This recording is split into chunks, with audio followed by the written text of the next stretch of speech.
But there's something about Van Gogh's legacy which is much more important than his fathering this or that ism of modern art.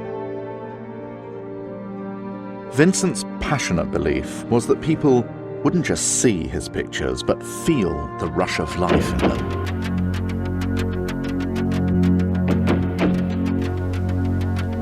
Hello and welcome to True Crime Rocket Science, the most credible voice in true crime. So today is the 29th of April. It's a Wednesday this year in 2020, but 130 years ago it was a Tuesday. The 29th of April was a Tuesday. And on that day, Vincent van Gogh wrote two letters after a very long silence.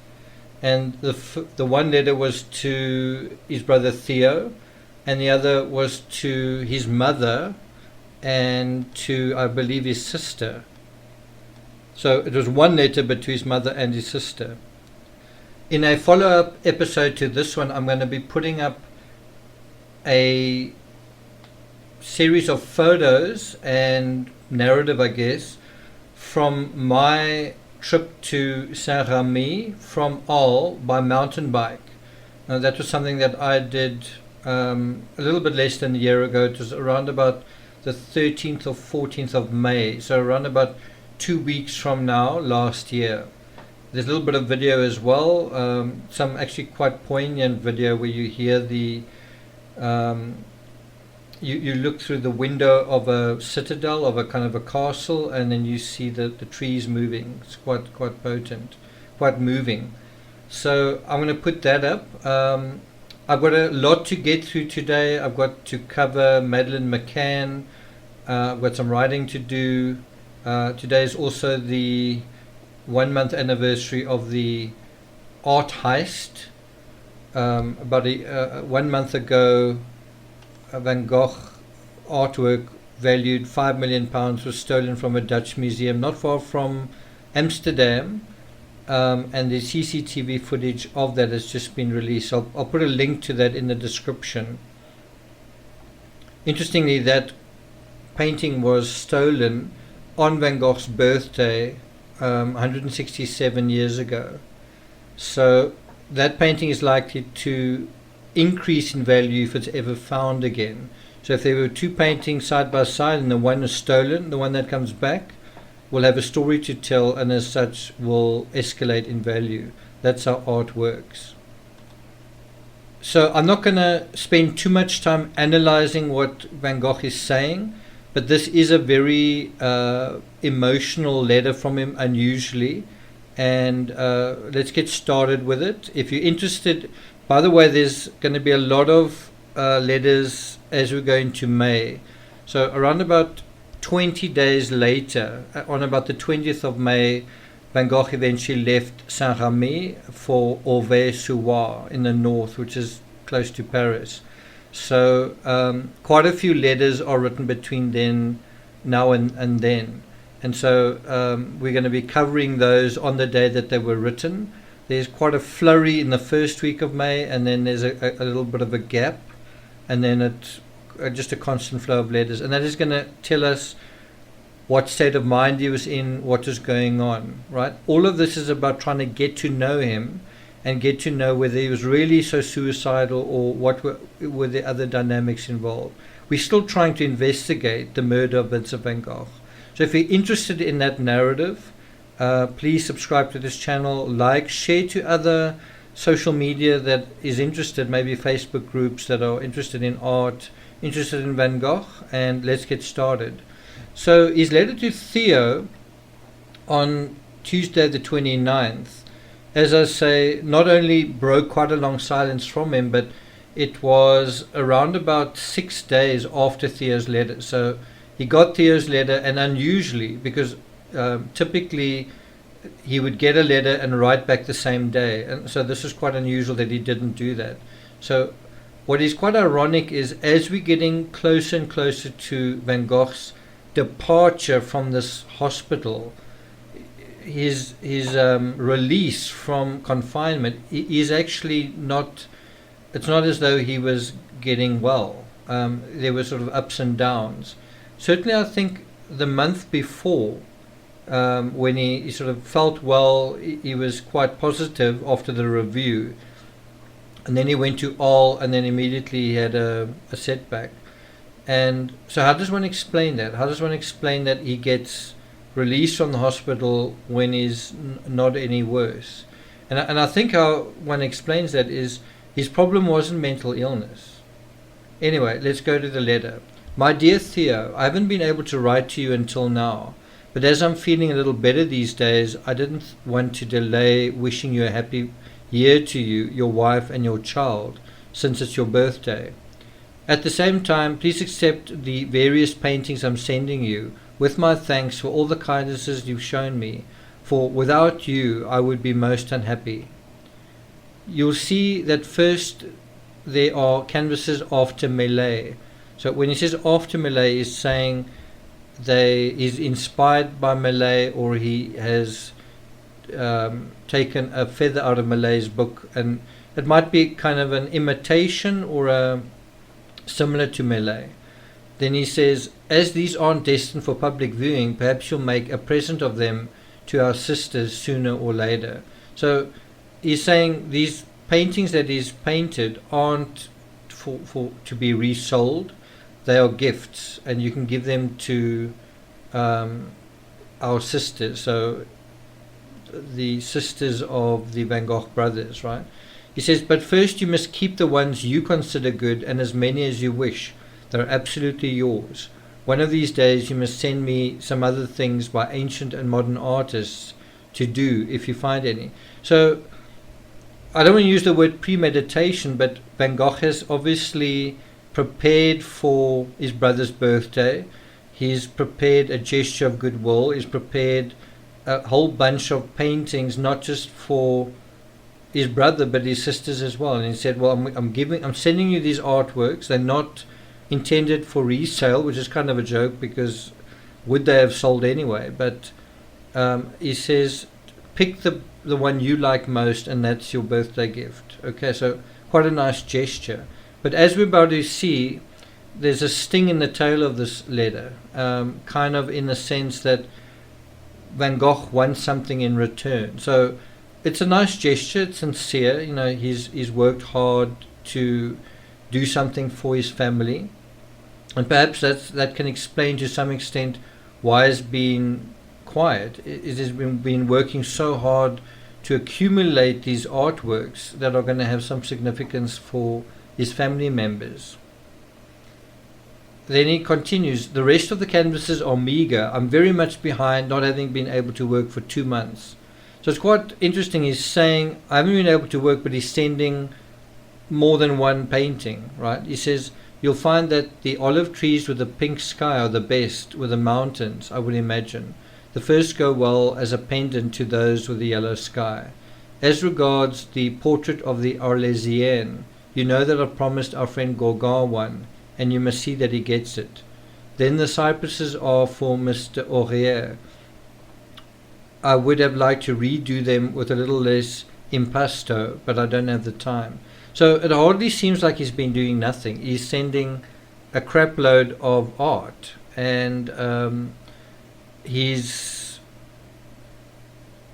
still mentioning Gauguin and trying to maintain some kind of relationship with him. And what is interesting, and bear this in mind, because in the next episode I'll be talking about my trip, my mountain bike ride to Saint-Remy, and I'm going to be including photos of cypresses, photos of olive trees. So bear in mind what he's talking about painting here and what you're going to see in that video. Okay. He says, anyway, they must be washed again several times in cold water, then a strong varnish when the impasto is dry right through. Then the blacks won't get dirty when the oil has fully evaporated. Now I would necessarily need colors, part of which you could well get from Tanguy's if he's hard up, or if that would please him. But of course he mustn't be dearer than the other. Here's the list of colors I would need. 12 zinc white, 3 cobalt, 5 Veronese green, 1 ordinary lake, 2 emerald green, 4 chrome, 4 chrome 1, 2 chrome 2, 1 orange lead, 2 ultramarine. And then he puts a bracket around all of that and he says large tubes. So he wants large tubes of all of those. Then he says from Tassay, which I think is a different supplier, he says 2 geranium lake, medium-sized tubes. You would do me a service by sending me at least half of it at once, for I've lost too much time. Then I would need 6 brushes. Then he even sketches what the brushes look like, describes them as 6 Fitch brushes around these sizes and 7 meters of canvas, or even 10. So it's quite incredible. He's talking about being very ill, but he's also talking about doing a crazy amount of work, having already done a crazy amount of work, right? He says he wants 7 meters of canvas, or even 10. What can I tell you of these 2 last months? Things aren't going well at all. I'm more sad and bored than I could tell you, and I no longer know what point I'm at. As the order for colors is a little large, let me wait for half if that suits you better. So it's sort of saying, I need a lot, send it now, but if you can send half, that's better than nothing. Or that's better than waiting for all of it. Then he continues, he says, while I was ill, I nevertheless still did a few small canvases from memory, which you'll see later, reminiscences of the north. And now I've just finished a sunlit corner of a meadow, which I think is fairly vigorous. You'll see it soon. So what's quite interesting is telling his brother that although he was ill, he painted a few paintings from memory of what he remembered from the north. And I'm not sure when he refers to that whether he's talking about the north of France, but I assume he means the north of France, meaning the Netherlands. He continues, referring to the doctor, as Mr. Peyron is away, I haven't yet read your letters, but I know that some have come. He has been quite kind in informing you of this situation. As for me, I don't know what to do or think, but I have a great desire to leave this place. That won't surprise you. I don't need to tell you any more about it. So that's quite interesting. Is, you know, I was actually assuming that he got his brother's letter and then didn't respond to it for whatever reason. Maybe he was busy. But what was actually happening is Theo wrote to him, but he didn't get the letter because the doctor couldn't give it to him. So he's actually writing this letter in lieu of a silence, and the silence is not because his brother hasn't communicated with him, but because he hasn't heard from his brother. And he's basically getting quite desperate now. He's saying, I'm very alone, I'm not feeling very well, I'm not very happy, I want to get out of here, but I'm not well, I'm not feeling physically well.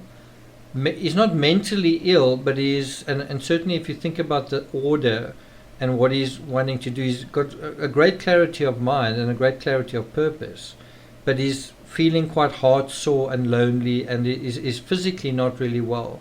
And that is really what is eating at him. It's the isolation, and it is the illness that he's suffering, the physical illness. He says,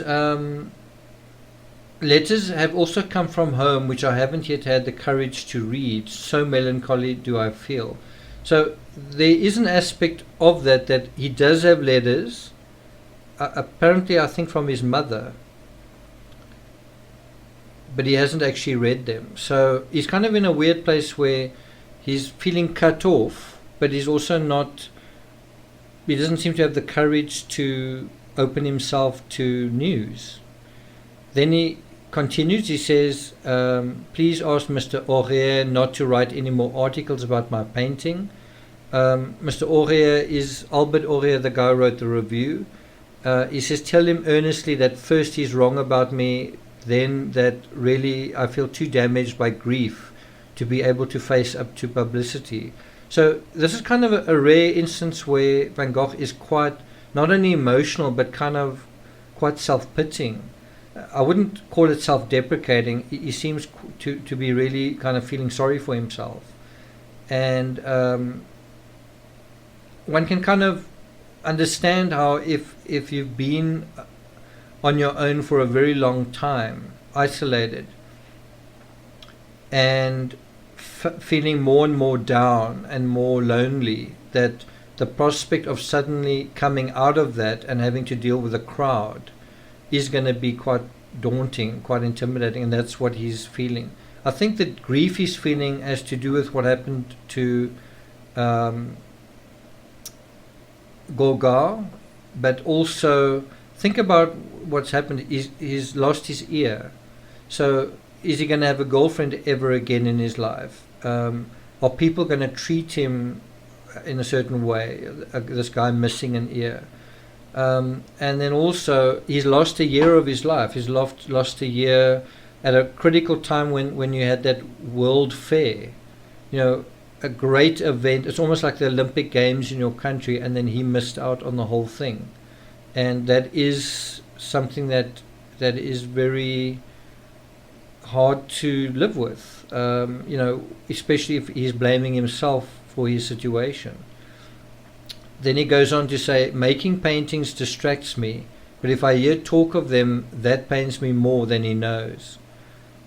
So that's the other thing that is haunting him and sitting on him heavily, is his painted paintings the way that he is, and he's not getting really just regular sales from it, regular sense of validation that what he's doing actually, you know, it's one thing for a critic to say your work is good, it's another thing for the public and other people to actually start buying it, and that's not really happening for him.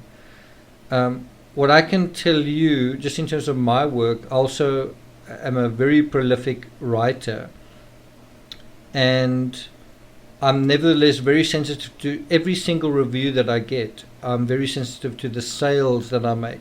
I think it's different when you are a businessman and you make products and they all look the same and whatever. There's some kind of business strategy, to when you a creative person and you make something and you interpret something and you put yourself in it. You know, in my case, I design my own book covers. I make a narrative. I try and find some way to interpret it that is adding value to it. So when I get reviews that say, you know, obviously I write about true crime, that say that, you know, there's nothing here, that you could get exactly the same thing, which I've just got on a book I've just written called Boy Interrupted. You know, if you've just paid attention to social media, you would have got all the information that you need. In other words, it's an absolute dismissing of all the work that I've done. And at the moment, that particular book, I think, has got 11 reviews, and it's like half, or even more, or I think negative reviews.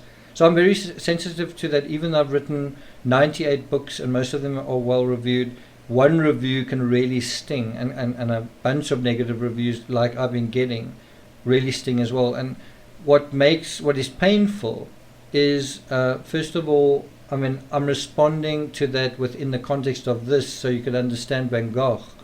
Not to be self-indulgent, but, you know, in the real world, you can't really respond to that kind of negative criticism because it seems like whinging. But what those people don't seem to appreciate is a lot of people who are talking about the particular case I was writing about, and they are misinformed, they've got conspiracies going on, and I'm trying to deal with it in a way and say, let's put it all together and think about it clearly and carefully and chronologically, and let's neaten this all out, and let's get an idea also of who these people are, and let's put it all together in a way that makes sense and is cohesive, not the chaotic chatter on social media. And so these people who, I don't know if they've actually read the book, some of them look like they have, don't seem to see that at all. They seem to just say, oh, you haven't given me something on a platter, this is absolutely worthless. And then you think about the work that you did and the efforts you went to. And obviously, you can't satisfy everybody. But when someone just doesn't see the merit at all in what you're doing and sees it as just as good as anybody else's work, it makes one depressed. It's depressing. And that is how Van Gogh is feeling. He's feeling like, am I living in my own echo chamber? And I don't think he thinks, I don't think he believes that. I don't think he believes that his work is useless. But what is depressing is that other people do. So it is that mismatch between how much thought and investment and emotion and heart and spirit and blood, sweat and tears and intelligence and magic is going into these artworks, compared to people thinking, well, I don't understand it. Why is there so much paint on here? What is this? I mean, this isn't impressionism. And so all of that effort is wasted on kind of a misunderstanding, kind of on someone not caring to see where it's coming from, right? And that ends up being a waste of one's effort, and it is not a nice feeling. It's, I think, especially hard when an artist doesn't have a network or a support system around him. And although Van Gogh does, it's sort of via letters, right? It's almost like we are in this lockdown situation where all your reinforcement is coming through sort of digital avenues. You're not getting hugs, you're not getting a handshake, you're not getting that kind of social contact. And Van Gogh obviously wasn't either. And so he says, how is Bernard? Since there are duplicates of some canvases, if you want, you could do an exchange with him, because a good quality canvas of his would look well in your collection. I fell ill at the time I was doing the almond tree blossoms. If I'd been able to continue working, you can judge from that I would have done others of the trees in blossom. Now the trees in blossom are almost finished. Really, I have no luck. Yes, I must try to leave here, but where am I to go? And I've used that statement in the title of this video just because it is so seminal and so singular. He's saying, I don't want to be here anymore, but where should I go? And that is, I think, a situation many people are in right now in lockdown. I mean, my sense as well is when lockdown ends, before lockdown happened, I planned to go overseas to America. And now, even if lockdown does end, where's one supposed to go to get R&R, for a break? Where are you supposed to go? It certainly doesn't seem to make sense to travel abroad right now. No airlines are really operating anyway. So where are you supposed to go? And where you go, isn't that where everyone else is going to go? So where are you supposed to go? So I just want to take that psychology of feeling quite hopeless, but in a way that's sensible. I mean, Van Gogh is right to feel that he wants to leave, but he's also right to feel like, well, but where is he supposed to go? He is in a hopeless situation because his health is actually deteriorating. And what's worse is his spirit is also failing. He's starting to feel that he's struggling to beat back the demons. He's struggling to hold back the shadows of doubt that are creeping up on him. And he's saying, I must try to leave here, but where am I to go? And this is a very important juncture, because here he is expressing the intention to leave. And so we know that 21 days after this, he did leave.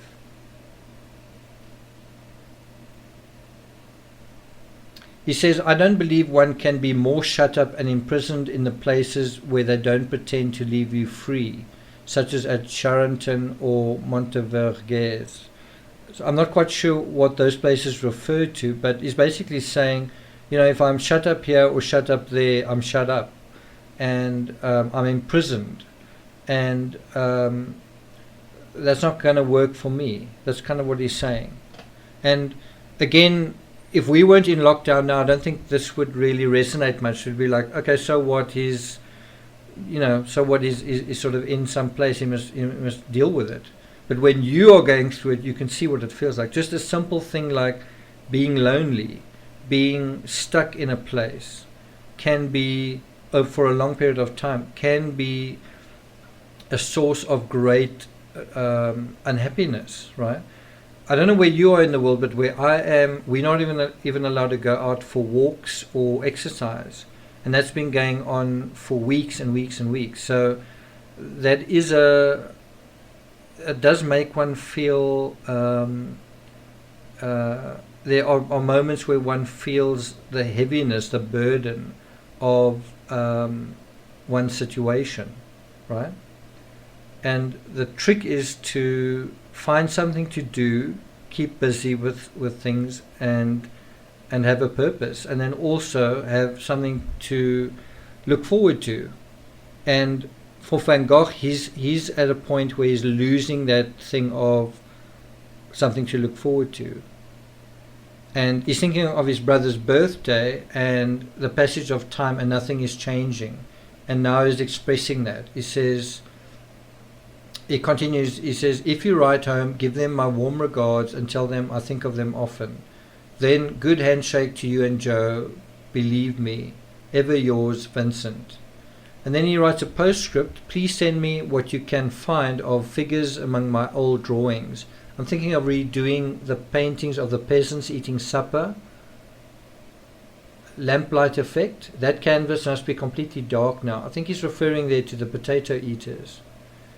And so he's kind of really regressing, even in terms of his art. He's less interested in landscapes. He's interested now in darker landscapes, and in almost not necessarily imitating the work of other artists, but of taking a different direction in a way. So there's a clear mood shift here, and a sort of a shift to a darker kind of art, right? And he says, perhaps I could redo it entirely from memory. He says, you must above all send me the woman gleaning and diggers, if there are any left. Then, if you like, I'll redo the old tower at Newnan and the cottage. I think that if you still have them, I could now make something better of them from memory. So that is what is happening in his mind. He's thinking back to the past, and he is thinking to almost regressing in his art to older works. And now let's go to his letter to his mother and his sister. And this was written the same day. So obviously after writing this letter, he kind of found something, some wherewithal, where I guess maybe he did read their letters. Anyway, this is what he says. Dear mother and sister, this is the first time that I can bring myself to write after 2 months indisposition. So let's just bear in mind what he's saying here is that after being indisposed for 2 months, so basically being ill for 2 months, a month from now, well, 3 weeks from now, he's going to actually leave the asylum. So what I'm trying to say is, at the end of a year that he spent at the asylum, his health's actually gotten worse. It kind of had a positive blip, but then he's had a really bad kind of backslide after that. The point is, he's leaving the asylum at a low point, where his health is failing, his spirit is failing as well, right? He says, until today I could bring myself neither to read your letters nor to write, and the doctor not being at home, I can't get the letters and the package from you today. But meanwhile, I don't want to put off thanking you most heartily for both. So here he confirms what he said to Theo, is that the doctor's not around, so he hasn't been able to get letters, but he hasn't been able to read them anyway. He says, I sincerely hope that all is well with you both, and with Anna and Lise too. I wrote to Theo today and sent him several paintings, some of which he'll probably send you. So I've been unable to work just at the best time in spring, and so things aren't going too well. Just quite hard on himself. He's kind of saying, the best time to get out there and paint is now, and I haven't been able to do that. And he confirms that he's sent paintings to Theo, and they are for them. They're gifts, right? He says, but what is a body to do about it? Not every change is for the better, but I'm really longing to get away from here. It's hard to bear what one endures. So he's saying the same thing to them as what he's saying to his brothers. I need to get out of here. And he's kind of hitting both sides of the family at the same time with the same message, the same narrative of get me out of here, right? He also says it's hard to bear what one endures here, but he doesn't really say what that is. Bear in mind, he's at an asylum. He's not at a, how can I put it? It's not as though he's at a nursing home or something like that. He's surrounded by oddballs and mad people and sick people. And he's not exactly sick in the same way. He's kind of like an outpatient. And he's starting to rub off on him. The roughness, the characters that are around him, I guess. But he doesn't actually mention it specifically. He says, for a few days now I've been busy painting a field in the full sunshine with yellow dandelions. And while my illness was at its worst, I still painted, among other things, a reminiscence of Brabant. Cottages with mossy roofs and beech hedges on an autumn evening with a stormy sky, the sun setting in reddish clouds, and a turnip field with women lifting turnips in the snow. I've asked Theo to send me my old drawings, insofar as he still has them. Do you still happen to have any of my old studies and drawings? So this seems also kind of a trade that Van Gogh is contacting his family, not only to say, can I get out of here, but also, can you send me my old stuff? And I'm going to send you some stuff. So it's kind of a bit of a transaction that's going on. The part that I want to emphasize is, does this sound like someone who's mentally ill, who's mad, who is losing their marbles? And I don't mean that in the sense of someone who's so lonely they're going mad. I mean someone who is literally mad. Does it sound like it? Like someone with a screw loose? Or does it sound exactly like someone who, after being in that situation for a really long time, would feel? And, if you look at the way that he describes and the stuff that he describes, he talks about painting a field in the full sunshine with yellow dandelions. He talks about, while my illness was at its worst, I still painted. So, that is where he's feeling ill or frail. He's feeling ill or frail physically, but his mind is still working. He's still able to put the colors together and visualize and all those kinds of things. Remember, he's painting from memory. Now, if you have mental illness, your memory is going to be erratic. It's not going to work. And so that's what I'm trying to emphasize is he didn't have mental illness. He may have felt depressed. He may have felt unhappy. But that would have been completely normal under the circumstances. And as sick and ill as he is, he's still working. It's not like he's just given up and lying there or vomiting or something. He's working. So you kind of have the sense of almost like a slow gnawing terminal illness, or a slow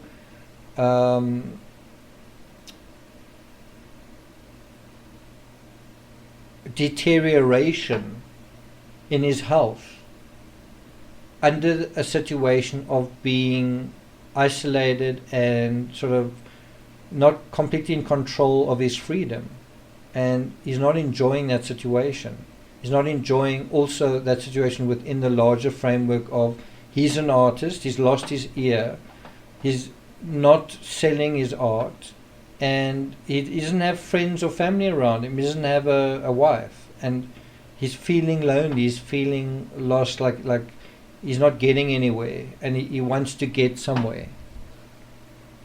He's noticing the passage of time. He's noticing how his brother is moving on with his life with a wife and child, and compared to his brother, he's nowhere, and it feels like he's actually moving backwards, which in a sense he is. So he says to his mother and sister, please send me some of my old drawings. He says, even if they're no good in themselves, they can refresh my memory and provide information for new work. But I don't, for instance, need the ones you have hanging up. So he's not saying, take my paintings off the walls and send them. He's saying, if there's some of my paintings lying around, maybe send them to them, and that'll refresh my memory. And it's almost as if he's pining for the past, where he's thinking of the past now almost in a positive way, where maybe previously he hadn't thought of it in a positive way. It's where home has become almost like an idea of heaven compared to where he is. And then he says they're much more likely to be scratches of peasant figures, but it's not important enough for you to spend a long time looking for them. So he's quite a sweet guy. He says, please look for my stuff, but if you don't need to really spend a lot of time. If you can't find them, it's fine. And then he signs off saying, I sincerely hope you're both well and more soon. Believe me, I think of you often and embraced in thought. Your loving Vincent. And then this postscript. When I heard that my work was having some success and read that article, I was immediately afraid that I'd regret it. It's almost always the case that success is the worst thing that can happen in a painter's life.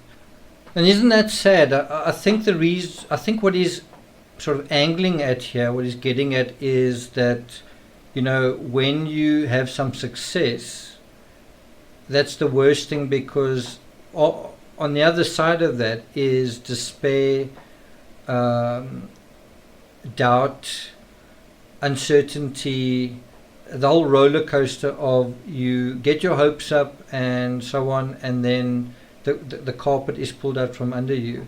And I can say the same thing.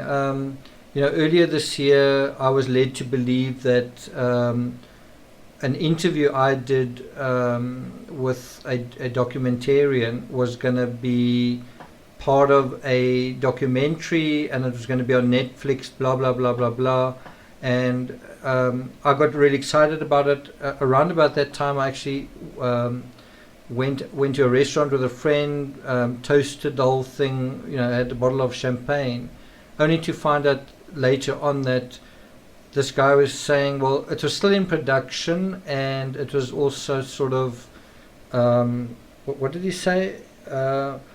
It was just going to be a little piece. And I don't know, just the way that he went on about it in the beginning, I was really led to believe that it was, I don't know, just, anyway, so that thing really got my hopes up and really made me quite happy and quite positive.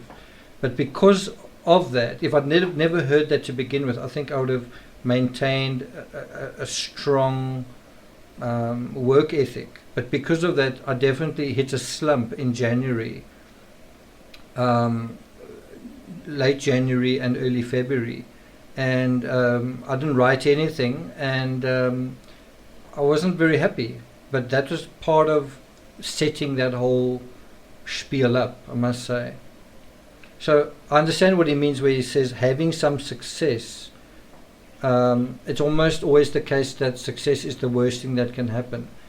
One's also got to be careful being negative, because one's got to ride that wave of success, allow it to build. I think what he's talking about is not so much success as a breakthrough, where you get some kind of major breakthrough, some major milestone, and one's got to be very careful with that is the case, because I've had quite a few instances where I've been led to believe that I've got a book deal, that I've got a contract to sell the movie rights for some of my work, lots of things, and then it just ends up being hot air. And I kind of feel a bit like Van Gogh in that respect, where you sort of say, well, you know what, ultimately you can only rely on yourself. You get all these people coming along, they want to they want to rub shoulders with you, or they want to take your work, and they want to do this and do that, and they never end up doing anything. They just don't actually have the same ability to deliver anything, you know. And I've even had the situation where many times where I talk to journalists, and in one case I spoke to an Australian journalist who was covering the Madeleine McCann case, and spoke to him for hours, and he was taking notes and this and that and that. And after a long time, I eventually said to him, "Are you actually going to write this article?" You know, and he got offended, and then I got offended. And the reason is, I can write a book in the time that some journalists take to write an article, and in some cases in the time that some journalists take to think about whether they're going to write an article. And I'm sure those same journalists would sneer at me and say, "Yes, but your books are crap. Your books are shit. I wouldn't want to put my name to your books." Yeah, I'm sure they would say that. On the same way, I would say, yes, I can write a book. I can write 50,000 words in the time that it'll take you to decide to actually sit down and actually write one of your articles that are supposedly nuggets of wisdom and gold mines of effort. And so I'm just saying you have that odd mismatch between one kind of writer and another kind of writer. And you have the same thing here with Van Gogh, who's one kind of artist versus other kinds of artists. And obviously at the time that all of this was going on, Van Gogh was regarded as a fruitcake, as a misunderstood person, and even for many, many years after this, his work went by unnoticed. And so he was regarded in a way as a failure, and he regarded himself as a failure, which is worse. I think he regarded his efforts as a failure. I'm not so sure he didn't believe in his own work. I think he did believe in his own work. But I think he did recognize that he was a failure. And the interesting thing is then, on the other side of time, his work is now priceless. He's one of the most popular artists in the world. His work is some of the most expensive in the world. And so look at what a laugh that is on the other artists, the other people sneering at him.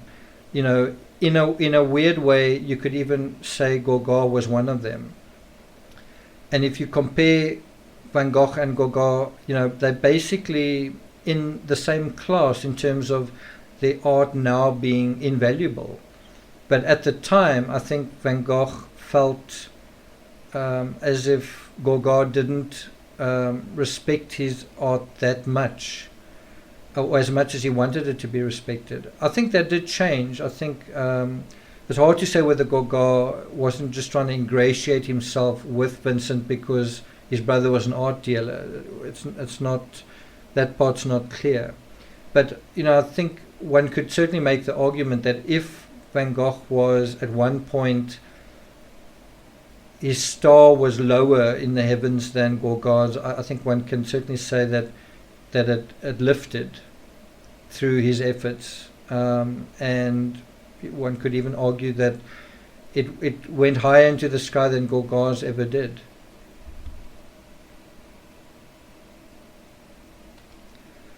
So a lot of artists, authors as well, think of their legacies. I think of mine. And so when you get a lot of reviews that disparage your work, you wonder whether there isn't any truth to it. And that is poison to an artist or an author, is starting to let that stuff erode your belief, erode your confidence, cause that thing that inspires you. You could even call it narcissism, that thing where you, no matter what people say, you just keep on.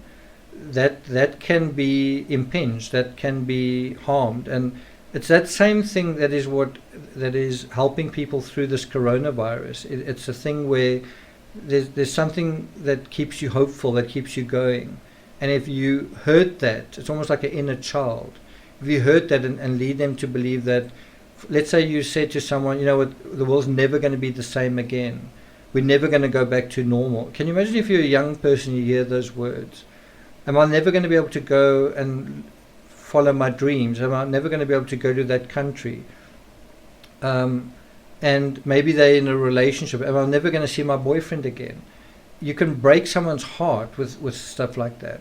And so one's got to be careful, just in terms of yourself. I'm not saying it's someone else's responsibility to say the things you want to hear or support you.